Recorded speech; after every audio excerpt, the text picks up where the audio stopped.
Suman TV, నేను మీ సాకేత. ఈ రోజు కరీంనగర్ మున్సిపల్ నగారా మోగుతోంది. ఎలక్షన్స్ బరిలో ఎవరు నిల్చుంటున్నారు, ఈ కార్పొరేషన్లలో ఎవరిది పై చేయి అనే కంటే ముందే అసలు మనతో ఉన్న ఆల్రెడీ మేయర్గా చాలా సంవత్సరాలు చేసిన అనుభవం ఉన్నటువంటి వ్యక్తి వై సునీల్ రావు గారు మాజీ మేయర్గా ఉండి తన వంతు బాధ్యతలు నిర్వహించి ఈ రోజు మళ్ళీ ఎలక్షన్లో నగారా మోగగానే ఎలక్షన్ల బరిలో నిల్చోవడానికి, అందరినీ నిల్చోబెట్టడానికి సంసిద్ధంగా ఉన్నారు. వారిని అడిగి అసలు రానున్న కార్పొరేషన్ ఎలక్షన్స్ లో ఏం జరగబోతుంది అనే వివరాలు క్లుప్తంగా తెలుసుకునే ప్రయత్నం చేద్దాం ఫేస్ టు ఫేస్ లో. సార్ నమస్కారం. నమస్తే అండి. నమస్తే సుమన్ టీవీ ప్రేక్షకులకు నమస్కారం అండి.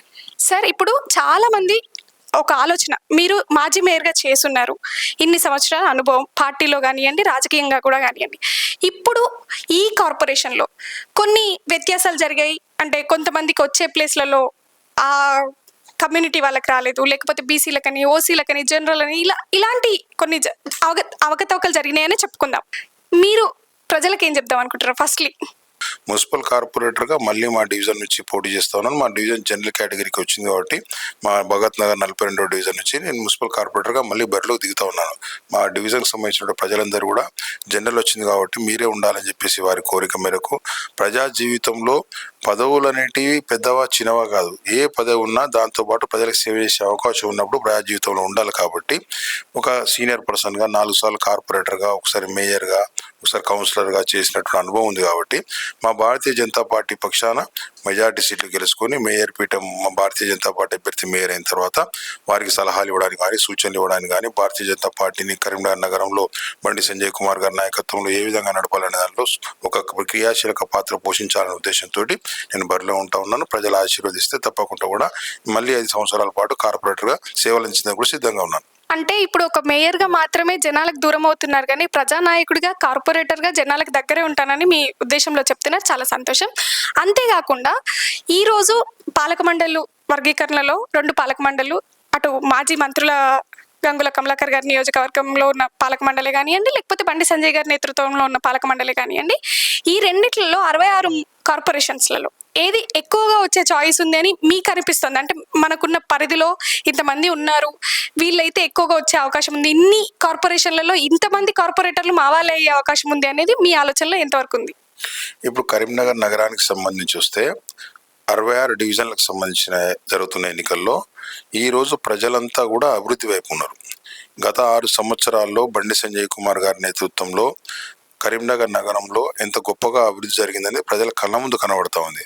ఈరోజు కరీంనగర్లో ఉన్నటువంటి రోడ్లను చూసినా, కరీంనగర్లో ఉన్నటువంటి పార్కులను చూసినా, ప్రతిరోజు వచ్చే మంచినీటి సరఫరా చూసినా, బ్రహ్మాండమైన లైట్లు చూసినా, బ్రహ్మాండమైన వాకింగ్ ట్రాక్లు చూసినా, ఏది చూసినా కూడా, స్ట్రీట్ లైటింగ్ చూసినా, ఏది చూసినా కూడా మరి కరీంనగర్ నగరంలో అభివృద్ధి అనేది కళ్ళకు కట్టినట్టు కనబడతా ఉంది. దీనికి కారణం మరి మంత్రిగా, అప్పుడు ఎంపీగా బండి సంజయ్ కుమార్ గారు చూసినటువంటి చొరవ, మరి వారి నిధులు తీసుకొచ్చిన విధానం కావచ్చు, మేము పాలకవర్గం మా 5 ఏళ్ల హయాంలో వారి సూచనల సలహా మేరకు ఏ విధంగా పనిచేసినాం.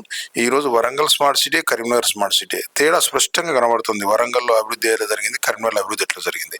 కరీంనగర్ను ఒక 3-4 సంవత్సరాల కింద చూసిన వాళ్ళు, ఇప్పుడు చూసిన వాళ్ళు చూస్తే తేడా అనేది వారికి క్లియర్ కనబడుతూ ఉంది. ఇంత బ్రహ్మాండమైన రోడ్స్, ఏ ప్రాంతంలో చూసినా బ్రహ్మాండమైన రోడ్స్, మెయిన్ రోడ్స్, బ్రహ్మాండమైన పార్కులు కావచ్చు, మార్కెట్లు కావచ్చు, శ్మశాన వాటికలు కావచ్చు, అంబేద్కర్ స్టేడియం కావచ్చు, వాకింగ్ ప్రజలు నడుస్తున్న వాకింగ్ ట్రాక్స్ కావచ్చు, మంచినీరు కావచ్చు.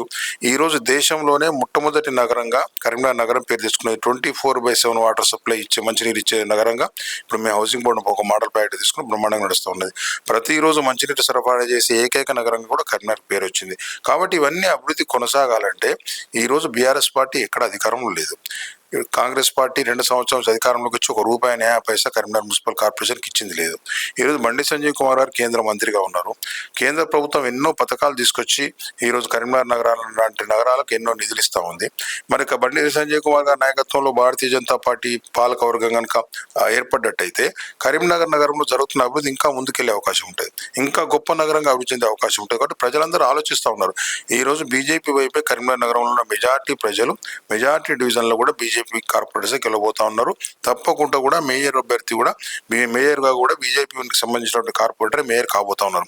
ఇది 100% జరిగే కార్యక్రమం. రేపు పొద్దున ఎలక్షన్ తర్వాత 13వ తారీఖు నాడు రిజల్ట్ వస్తే ఆ రిజల్ట్లో ఆవిష్కృతమయ్యే యొక్క విషయాన్ని నేను ఈరోజు చెప్తా ఉన్నాను. ఎందుకంటే మాకున్న అనుభవం కావచ్చు, ప్రజలు ఇస్తున్నటువంటి ఫీడ్బ్యాక్ కావచ్చు, ప్రజలు ఆలోచిస్తున్న విధానం కావచ్చు. ఎందుకంటే ఏ విధంగా అభివృద్ధి జరగాలి అనేది ప్రజలు ఆశిస్తున్నారు. ఆ విధంగా బండి సంజయ్ కుమార్ గారి నాయకత్వంలో అభివృద్ధి జరగబోతా ఉన్నది.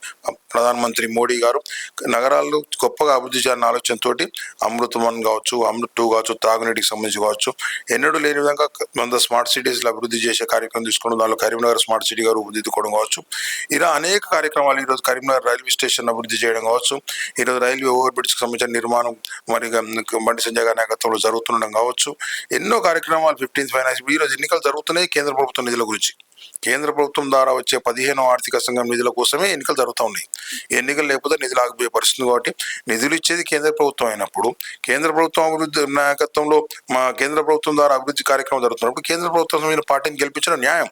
ఎందుకంటే ఇంకా ఎక్కువ నిధులు వచ్చే అవకాశం ఉంటుంది, ఇంకా ఎక్కువ అభివృద్ధి జరిగే అవకాశం ఉంటుంది. కాబట్టి తప్పకుండా కూడా 100% భారతీయ జనతా పార్టీ మేయర్గా కాబోతా ఉన్నాం. మేయర్ సార్ చాలా మంది అంటే పాజిటివ్గానే ఆలోచించడం పక్కన పెడితే కొన్ని నెగిటివ్గా కూడా జనాల లోపల ఒక ఒపీనియన్ ఏంటంటే బీజేపీకి కంపేర్ చేస్తే ఇప్పుడు 3 సార్లు హ్యాట్రిక్ కొట్టినటువంటి శాసనసభ్యులు ఇదే నియోజకవర్గంలో శాసనసభ్యులు ఉన్నారు ఆపోజిట్ పార్టీ నుంచి. అదే బీఆర్ఎస్ ప్రభుత్వానికి ఎందుకు పట్టం కట్టిండ్రు ప్రజలు అంటే మీరు ఏం చెప్తారు? అప్పుడు వచ్చినటువంటి తెలంగాణ సంబంధించినటువంటి సెంటిమెంట్ కావచ్చు, తెలంగాణ ఉద్యమ నేపథ్యం కావచ్చు, అప్పుడు ఉన్నటువంటి ప్రజలందరూ కూడా ప్రత్యేక తెలంగాణ కావాలన్న ఆలోచనతో చేసిండ్రు. 2 సార్లు టీఆర్ఎస్ పార్టీకి అధికారం ఇచ్చిండ్రు. మొన్నటిసారి బీఆర్ఎస్ పార్టీని ఓడించి కాంగ్రెస్ పార్టీకి అధికారం ఇచ్చిండ్రు. ఇప్పుడు 2 పార్టీలను చూసిండ్రు ప్రజలు.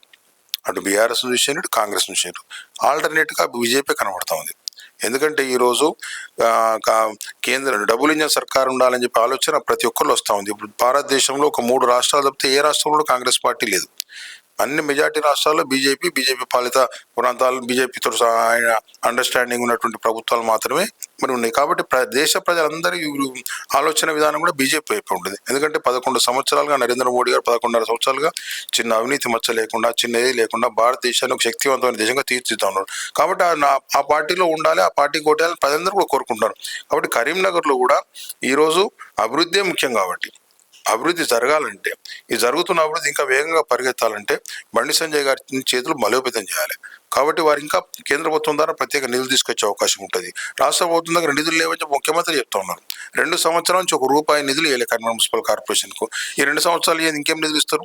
కాబట్టి మన అభివృద్ధి జరగాలంటే నిధులు రావాలి. నిధులు రావాలంటే మనం నిధులు ఇచ్చే నాయకునికి, నిధులు ఇచ్చే సెంట్రల్ గవర్నమెంట్కు మనం మద్దతు తెలిపినట్టయితే తప్పకుండా ఆ విధంగా అభివృద్ధి చేసుకునే అవకాశం ఉంటుంది. సార్ ఇప్పుడు భారతీయ జనతా పార్టీ అనగానే గుర్తొచ్చేది దేశభక్తి కానివ్వండి, నరేంద్ర మోడీ గారి నాయకత్వం కానివ్వండి, బండి సంజయ్ గారి నేతృత్వం కానివ్వండి, మీ హయాం కానివ్వండి, ఇవన్నీ పక్కన పెడితే ఒక నిమిషం మైనారిటీలకు ఎక్కువ ఓటింగ్ ఛాన్సెస్ ఇక్కడ ఎక్కువ ఉన్నాయి. వాళ్ళకు అంటే అవకాశాలు ఫ్లిప్ అయ్యే అవకాశాలు కానివ్వండి, లేకపోతే జనాలను చూస్ చేసుకునే విధానంలో కూడా ఏమైనా తారుమారు జరిగే అవకాశాలు ఉంటే మైనారిటీలు మీ వైపు మొగ్గు చూపుతున్నారని మీకు అనిపిస్తోందా? లేకపోతే ఒకవేళ మైనారిటీలో ఓటింగ్ ఇటు బీజేపీకి కన్వర్ట్ అయినరు అప్పటికి ఇప్పటికి ఏమైనా మార్పు జరిగిందా? మీరేమన్నా ప్రత్యక్షంగా చూసిన సందర్భాలు ఏమైనా ఉన్నాయా? ఇప్పుడు నరేంద్ర మోడీ గారి నాయకత్వంలో జరిగే అభివృద్ధిలో మైనారిటీలు మెజారిటీ ప్రజలను చూస్తలేరు. ప్రభుత్వ ఫలాలనేవి అన్ని వర్గాలకు అంతా ఉన్నాయి. కానీ కొంతమంది సంకుచిత మనస్తత్వంతో ఆలోచిస్తూ ఉంటారు మైనారిటీ అని. కానీ ఇక్కడ ముస్లిం మహిళలకు సంబంధించి త్రిపుల్ తలాక్ను రద్దు చేసింది నరేంద్ర మోడీ గారు. ముస్లిం మహిళలకు భద్రత కల్పించింది. అంతకుముందు మహిళలకు త్రిపుల్ తలాక్ విషయంలో చాలాసార్లు అన్యాయం జరిగిందని ప్రజలందరూ మొత్తుకున్నారు. అది తీసేసినటువంటి గొప్ప చరిత్ర నరేంద్ర మోడీ గారిది. కాబట్టి మైనారిటీలు ఎవరైనా కొంతమంది వాళ్ళ స్వార్థం రాజకీయాల కోసం వాళ్ళు వాడుకునే ప్రయత్నం చేస్తే కొంతమంది దానిలో వాళ్ళ మాయలో పడుతుండొచ్చు. కానీ మైనారిటీలు కూడా ఎక్కడ కూడా అన్యాయం జరగడం లేదు. వాళ్ళకు వచ్చే ఇప్పుడు కేంద్ర ప్రభుత్వం ద్వారానే రేషన్ బియ్యం వస్తూ ఉంది, మైనార్టీలకు అంతా ఉన్నాయి. కేంద్ర ప్రభుత్వం ద్వారానే ఇండ్లు వస్తూ ఉన్నాయి, మైనార్టీలకు వస్తూ ఉన్నాయి. కేంద్ర ప్రభుత్వం ద్వారానే రైల్వే స్టేషన్ ప్రతిదీ కేంద్ర ప్రభుత్వం అయితే ప్రతి నెల మైనార్టీలు కూడా లాభపడుతూ ఉన్నారు. ఎక్కడ కూడా మైనార్టీలకు అన్యాయం జరుగుతుందనే విషయంలో ఎక్కడ లేదు. కానీ కొంతమంది స్వార్థ రాజకీయ నాయకులు వాడుకుంటూ ఉంటారు. ఈ రోజు మేము చెప్తా ఉన్నాం, ఈ రోజు కూడా కరీంనగర్లో ఈరోజు కాంగ్రెస్ కానీ బీఆర్ఎస్ కానీ ఎంఐఎంతో కుమ్మక్కై రాజకీయం చేస్తూ ఉన్నారు. ఈరోజు ఎంఐఎం తోటి కుమ్మక్కై మేయర్ పీఠాన్ని ఎంఐఎం కట్టబెట్టే ప్రయత్నం చేస్తూ ఉన్నారు. ఈరోజు గతంలో 2005లో కాంగ్రెస్ పార్టీ ఉన్నప్పుడు ఇదే కాంగ్రెస్ పార్టీ కుమ్మక్కు రాజకీయాలు చేసి 2005లో మొదట మున్సిపల్ కార్పొరేషన్ అయినప్పుడు మేయర్గా కాంగ్రెస్ పార్టీ ఉంటే డిప్యూటీ మేయర్గా ఎంఐఎం కట్టబెట్టేటువంటి చరిత్ర కాంగ్రెస్ పార్టీకి ఉంది. ఈరోజు మేయర్నే కట్టబెట్టే ప్రయత్నం చేస్తూ ఉన్నారు. టీఆర్ఎస్కు సీట్లు వచ్చినా మేము ఎంఐఎంకే మేయర్ ఇస్తాం, కాంగ్రెస్ సీట్లు వచ్చినా ఎంఐఎంకే మేయర్ ఇస్తామని అండర్స్టాండింగ్ చేసుకొని ప్రజలను మోసం చేసి ఈరోజు కరీంనగర్ మున్సిపల్ కార్పొరేషన్ ఎంఐఎం కట్టబెట్టి కుట్ర చేస్తా ఉన్నారు. ఆ కుట్రను అడ్డుకోవాల్సిన బాధ్యత ప్రతి ఒక్క పౌరుని మీద ఉన్నది, ప్రతి ఒక్క నగర ఓటర్ మీద ఉన్నది. ఎందుకంటే అభివృద్ధి కావాలి మనకు. ఈ విధంగా మతతత్వ రాజకీయాలు చేసి మతతత్వ పార్టీ ఈ విధంగా ప్రజలను మభ్యపెట్టి ఈ కుమ్మక్కు రాజకీయాలు చేసి కాంగ్రెస్ పార్టీ బీఆర్ఎస్ పార్టీ ఓడించాల్సిన అవసరం ఉంది. ఎందుకంటే ఇద్దరు కూడా ఎంఐఎంతో అండర్స్టాండింగ్గా ఉన్నారు. ఈరోజు ఎవరితో అండర్స్టాండింగ్ లేకుండా సింగిల్గా కేవలం అభివృద్ధి ఎజెండాగా అభివృద్ధి జరపాలన్న ఆలోచనతో చేసిన అభివృద్ధి మళ్ళీ చేస్తాం అభివృద్ధి అనే ఎజెండాతోటి భారతీయ జనతా పార్టీ పోతా ఉంది. కాబట్టి నగర ప్రజలు గుర్తించి మరి అభివృద్ధి చేసే భారతీయ జనతా పార్టీ వైపు ఉంటారని పూర్తి స్థాయి విశ్వాసం ఉంది. ఆ విధంగానే కరీంనగర్ నగరంలో ప్రతి చోట కూడా ఆ విధంగానే మాకు సానుకూలమైనటువంటి వాతావరణం వస్తూ ఉంది. 100% ఆ నమ్మకంతో చెప్తా ఉన్నాను. సార్, ఇప్పుడు బండి సంజయ్ గారు పేరు దేశమంతటా వినిపిస్తున్నటువంటి పేరు. అలాంటి బండి సంజయ్ గారి పేరు కరీంనగర్లో ఎంత వినిపిస్తుందో, బండి సంజయ్ గారి షాడోగా ఒక రకంగా ఆయన అక్కడ దేశ రాజకీయాలు చూసుకుంటుంటే ఇక్కడ కరీంనగర్ రాజకీయాలకు సునీల్ రావు గారు ఉన్నారని ఒక నానుడి జనాల లోపల నానిపోయింది. దాని గురించి మీరేమంటారు? చాలా తప్పు. బండి సంజయ్ గారు ఇప్పుడు కేంద్ర స్థాయిలో హోంశాఖ సహాయ మంత్రిగా పనిచేస్తున్నప్పుడు మున్సిపల్ కార్పొరేషన్ స్థాయిలో కొంచెం అనుభవం ఉన్న వ్యక్తిగా, మేయర్గా పనిచేసిన వ్యక్తిగా ఏదైనా కార్పొరేషన్ సంబంధించినటువంటి సూచనలు సలహాలు ఉంటే మా దగ్గర అడుగుతూ ఉండొచ్చు తప్పితే, కానీ ఆయన కూడా మున్సిపల్ కార్పొరేటర్ 2 సార్లు పనిచేసిన వ్యక్తి, ఇక్కడ అసెంబ్లీ కాన్స్టిట్యున్సీకి సంబంధించిన పూర్తి పట్టున్న వ్యక్తి, ఎవరేందో తెలిసిన వ్యక్తి. ఒక అనుభవం ఉన్న మాలాంటి వాళ్ళతో ఎప్పుడైనా ఏదైనా ఆయన అవసరం వచ్చినప్పుడు ఏదైనా సలహా సూచన మాత్రమే తీసుకునే అవకాశం ఉంటుంది. కానీ ఎవరు కూడా ఆయనకు షాడోగా లేరు. ఆయన స్వయం కృషితోటి ఎదిగినటువంటి నాయకుడు, ప్రతి విషయం మీద అవగాహన ఉన్నటువంటి నాయకుడు, ఎవరి మీద ఆధారపడి ఉండాల్సినటువంటి నాయకత్వం కాదు. ఇక్కడ భారతీయ జనతా పార్టీలో ఒక నాయకత్వం సమిష్టిగా ఎవరి బాధ్యత వాళ్ళు నిర్వర్తిస్తాం తప్పితే ఎవరికి షాడో కాదు. బండి సంజయ్ గారికి ఉన్నటువంటి క్లారిటీ విజన్ ఉన్నది. ఆయన విజన్ తోటి పనిచేస్తూ ఉన్నాడు, డెవలప్మెంట్ చేయాలని ఆలోచనతో పోతా ఉన్నారు. మేమందరం ఆయనకు సహకరిస్తా ఉన్నాం. చాలా ఎక్కువ మంది అంటే మీరు ఒక అభివృద్ధి పథంలో నడవడానికి ముందుకొచ్చిండ్రు అని చెప్పే ప్రజలు ఇంకొంతమంది అంటే పడని వాళ్ళు అనుకోవచ్చు, మీకు సంబంధించి పూర్తిగా వివరణ తెలియని వాళ్ళ, లేకపోతే ఎలా ఒక నానుడి జనాల లోపల ఒకటి కొనసాగుతుంది ఏంటంటే, అంతకుముందు కాంగ్రెస్ పార్టీ, తర్వాత బీఆర్ఎస్ పార్టీ, తర్వాత ఇప్పుడు బీజేపీ పార్టీలోకి చేరువైనటువంటి సునీల్ రావు గారు ఏవైనా అక్రమాలకు పాల్పడితే అవి కప్పిపుచ్చుకోవడానికే ఇలా పార్టీ మారిండ్రు అనే ఒక మాటని మీరు ఏ విధంగా జనాలకు సమాధానం చెప్పగలుగుతారు? ఈరోజు కాంగ్రెస్ పార్టీలో మేము పనిచేసినాం. దాదాపు 20-25 సంవత్సరాల సుదీర్ఘ రాజకీయం కాంగ్రెస్ పార్టీలో చేసినాం. చిన్న స్థాయి కార్యకర్త నుంచి ఒక నాయకుని దాకా కాంగ్రెస్ పార్టీలో కష్టపడి పనిచేసినాం. మాకేం పొలిటికల్ బ్యాక్గ్రౌండ్ లేదు. మా నాన్న రాజకీయ నాయకుడు కాదు, మా తాత రాజకీయ నాయకుడు ఇవ్వలేదు. మేము పనిచేసినాం. పనిచేసిన తర్వాత ఏదైతే తెలంగాణ ప్రత్యేక రాష్ట్రం వచ్చిన తర్వాత ప్రత్యేక రాష్ట్రం స్థాపించిన తెలంగాణలో బీఆర్ఎస్ పార్టీతో కలిసి పనిచేయాలనే ఉద్దేశంతో మేము బీఆర్ఎస్ పార్టీలో చేరినాం. 10 సంవత్సరాల పాటు బీఆర్ఎస్ పార్టీలో ఒక క్రమశిక్షణ గల నాయకుడిగా పనిచేసినాం. బీఆర్ఎస్ పార్టీ కూడా మాకు అవకాశం ఇచ్చింది మేయర్గా. దాని తదనంతరం స్థానికంగా ఉన్న రాజకీయ పరిస్థితులు కావచ్చు, దాని తర్వాత బండి సంజయ్ గారు అయితే మంత్రిగా వచ్చిన తర్వాత అభివృద్ధి కరీంనగర్లో ఇంకా వేగవంతం జరుగుతుందనే ఆలోచనతో బండి సంజయ్ గారి నాయకత్వంలో పనిచేయాలనే ఉద్దేశంతో ఈరోజు భారతీయ జనతా పార్టీ రాష్ట్రంలో ప్రతిపక్ష పార్టీ, అధికారంలో ఉన్న పార్టీ కాదు. అధికారంలో ఉన్న పార్టీ కాంగ్రెస్ పార్టీ. ఒకవేళ అధికారం కావాలనుకుంటే కాంగ్రెస్ పార్టీలో పోయేవాళ్ళం. ఇంకా 4 సంవత్సరాలు అధికారం అనుభవించాలని ఆలోచన ఉంటే కాంగ్రెస్ పార్టీలో పోయేవాళ్ళం. కానీ అధికారం కోసం పోలే, ప్రతిపక్ష పార్టీలో చేరినాం. ఇక్కడ బీజేపీ ప్రజలందరూ బీజేపీ వైపు ఉన్నారు. మనం కూడా ప్రజలతో ఉండాలి. ప్రజల ఆలోచన ఏదైతే ఉందో ఆ ఆలోచన ప్రకారం పోయినవాడే నిజమైన రాజకీయ నాయకుడు అనే ఆలోచనతోటి, నిజమైన వ్యక్తి అనే ఆలోచనతో భారతీయ జనతా పార్టీలో గత సంవత్సర కాలంగా ప్రతి విషయంలో పోరాటం చేస్తాను. కాంగ్రెస్ పార్టీ చేసావు, ఇంకా 3 సంవత్సరాలు పోరాటం చేస్తాం.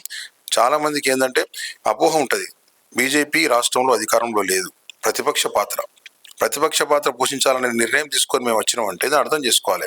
తెలియని వాళ్ళు తెలియని వాళ్ళు ఏదో మాట్లాడుతూ ఉంటారు. ఎక్కడ కూడా మేము పోరాటం చేసి ఎక్కడైనా మేము న్యాయబద్ధంగా పనిచేసి రాజకీయాల్లో నెగ్గుంటూ వస్తున్నాం గత 30-30 సంవత్సరాలుగా. కొంతమందికి తెలియక ఏదో మాట్లాడితే వాళ్ళ సూటిగా చెప్పే సమాధానం ఇది. అధికార పార్టీ పట్ల మేము 2004 వరకు కాంగ్రెస్ పార్టీ రాష్ట్రంలో అధికారంలో 10 సంవత్సరాలు ప్రతిపక్ష పాత్ర పోషించిన తెలుగుదేశం పార్టీ అధికారంలో ఉన్నప్పుడు 10 సంవత్సరాలు ప్రతిపక్ష పాత్ర యూత్ కాంగ్రెస్ జిల్లా అధ్యక్షుడిగా ప్రతిపక్ష పాత్ర పోషించాం. బ్రహ్మాండమైన పోరాటాలు చేసినాం. 2004 నుంచి కాంగ్రెస్ పార్టీ అధికారంలో వచ్చిన తర్వాత 2009 వరకు కూడా ప్రతి అభివృద్ధి కార్యక్రమం రాజశేఖర రెడ్డి గారు చనిపోయిన తర్వాత రకరకాల కారణాల వల్ల కాంగ్రెస్ పార్టీ బలహీనపడ్డా కూడా కాంగ్రెస్ పార్టీలోను తెలంగాణ రాష్ట్ర ఒక అవతరణ ఉద్దేశం తెలంగాణ రాష్ట్రానికి అప్పుడున్నటువంటి కాంగ్రెస్ పార్టీ ముఖ్యమంత్రులు వ్యతిరేకించినా కూడా తెలంగాణ ఉద్యమంలో పాల్గొన్నాం, రైలు రోకోలో పాల్గొన్నాం, జైలుకి పోయినాం. తెలంగాణ ఉద్యమంలో కాంగ్రెస్ పార్టీలో ఉండి 3-4 5-6 రోజులు జైల్లో ఉన్న పరిస్థితి కాంగ్రెస్ పార్టీలో ఉండికుండా. అంటే తెలంగాణ ఉద్యమంలో పాల్గొన్న వ్యక్తిగా తెలంగాణ వచ్చిన తర్వాత తెలంగాణ అభివృద్ధికి పనిచేస్తామని దృష్టితో చేరినాం. ఇప్పుడు ప్రతిపక్ష పాత్ర పోషిస్తున్నాం. మేము అధికార పార్టీలో లేం. ఎవరైనా అనుకుంటే భ్రమ. మేము కోరింది ప్రజలందరూ బీజేపీ వైపు ఉన్నారు. నరేంద్ర మోడీ గారి నాయకత్వంలో ఇక్కడ స్థానికంగా బండి సంజయ్ కుమార్ గారి నాయకత్వంలో బ్రహ్మాండమైన అభివృద్ధి జరగాలి, ప్రజలు కోరుకున్నది జరగాలి అనే ఉద్దేశంతో బీజేపీ పార్టీలో చేయడం. ఈ చివరి ప్రాణం ఉన్నంత వరకు కూడా బీజేపీ పార్టీలో ఉంటాం. ఈ ప్రాణం ఉన్నంత వరకు కూడా. సార్, ఇప్పుడు చాలా మంది మేయర్గా మీరు విధులు నిర్వహించినప్పుడు ఏ కష్టం వచ్చినా మీ దగ్గరకు వచ్చి అడిగే సత్తా ధైర్యము చేసిన వ్యక్తులు ఈ రోజు నగర మేయర్గా వారికి అవకాశం లేదు కాబట్టి వచ్చే వ్యక్తులు ఎలాంటి ఒక నాయకులు అలాగే ఉంటారా? లైక్ సునీల్ రావు గారు అలాగే ఉంటారా? కష్ట సుఖాల్లో మమ్మల్ని ముందుండి నడిపించే వాళ్ళలాగానే ఉంటారా? లేకపోతే పట్టించుకొని వాళ్ళు ఉంటారా?